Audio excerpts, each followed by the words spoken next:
In my Once Upon a Time Season 7 Top 5 Episodes video, I said I was going to be covering Grey's Anatomy for my next series of review videos. I really like Grey's. I think it's a fun show. There's a lot to discuss in terms of plot points. And, of course, there's going to be sneak peeks, there's going to be trailers, and there's going to be news like new casting. And so there's a lot of scrutiny and a lot of videos to come out of Grey's Anatomy, and I'm excited to cover the show going forward. So this is my first Grey's Anatomy-based video. And it's interesting because we've had an orthopedic surgeon on Grey's Anatomy since Season 2. And the fact that Chris Carmack has been cast as an orthopedic surgeon is, like I said, is interesting. So, you know, it's always nice to have fresh blood on the show. It shakes things up. But at the same time, you wonder, why wouldn't they want to bring back Sarah Ramirez as Callie? Now, the practical reason is that she's, you know, working on Madam Secretary. She's the main character there. And Sarah Ramirez is a fantastic actress. But Callie, you know, was a great character, and I think people would die to see her come back. But my guess is that Chris Carmack is cheaper than Sarah Ramirez. Now, at the end of Season 14, they released Jessica Capshaw and Sarah Drew from the show. And that also threw fans into an uproar because April and Arizona were fantastic characters. Arizona was a very powerful LGBT character, while April was a really interesting character because her religious beliefs and her medical beliefs, you know, were, you know, they clashed, but at the same time, they were harmonious. So it's really interesting to have those two characters, and, you know, you want to see more of them. Also, Jessica Capshaw and April Drew are just great actresses. So to cut them and then bring in new characters, you wonder what's going on behind the scenes. Now, Ellen Pompeo was getting $20 million a year for Grey's Anatomy, and you practically think that, well, her money is, her check is too much, and thus they had to cut people in order to pay Ellen. Now, there was the producers and the creative staff of the show saying, no, that's not true. It's for pure creative reasoning.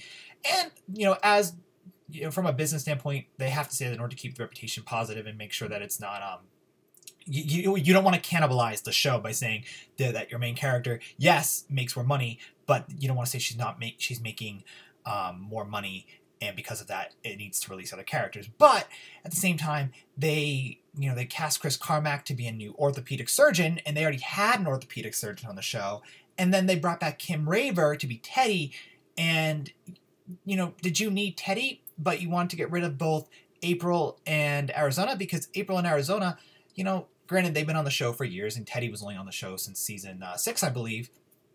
But, you know, her storyline essentially was done.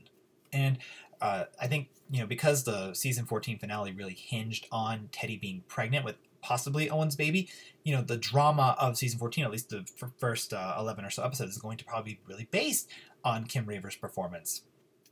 But there wasn't too much else of a cliffhanger from the Season 14 finale. I mean, Bailey went on sabbatical, but, you know, Joe and Alex got married, so it's not like there was too much, like, hinging on 14 that you needed to bring back Kim Raver. And I liked Teddy, don't get me wrong. I thought she was really a good actress. I liked her relationship with Henry. You know, Henry is played by Scott Foley, or was played by Scott Foley, and then Scott Foley got an upgrade to Scandal, where he was the main character for 6 seasons on that show. But, you know, you just think about it from a pure practical perspective. You already had an orthopedic surgeon, then you cut her, and then you bring back another orthopedic surgeon character, and he's probably cheaper. And that's why they couldn't get Sarah Ramirez. Or Sarah Ramirez was locking contract on Madam Secretary, and maybe they did offer her to come back. Who knows?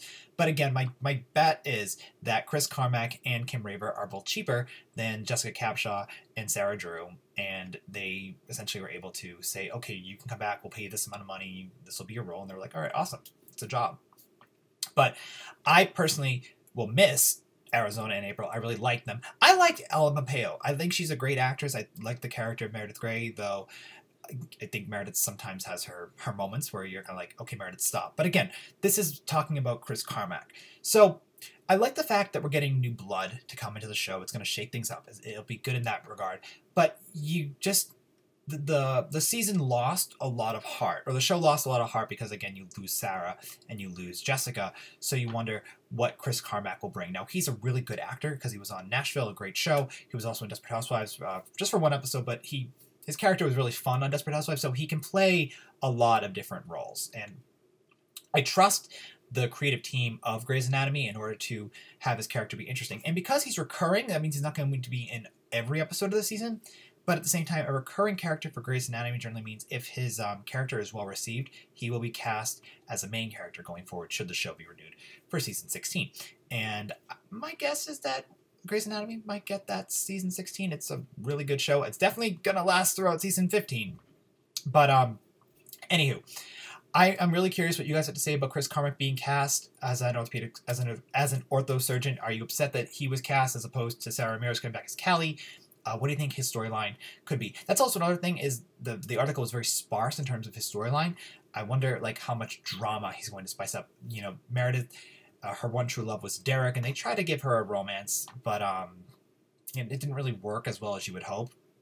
So I wonder like who he's going to hook up with, because normally these new doctors hook up unless he's going to be a gay character as well, because you know like their LGBT characters are all gone now. There's no more Callie, there's no more Arizona, and I believe Andrew's sister is gone as well from the show. I don't think she's coming back for season 15. So anyway, share your thoughts about Chris Carmack's casting in the comments below. Again, I think it's interesting to have fresh blood. I like the idea of shaking things up, but you kind of wish that Kim Raver and him weren't cast, and that, you know, you get to keep Jessica and Sarah, but at the same time, it's fun to have the shakeup because he's probably going to throw Grey Sloan Memorial into a little bit of chaos, I imagine. Anyway, share your thoughts in the comments below, and thank you for watching my first Grey's Anatomy based video, and we'll talk soon. Alright guys, bye.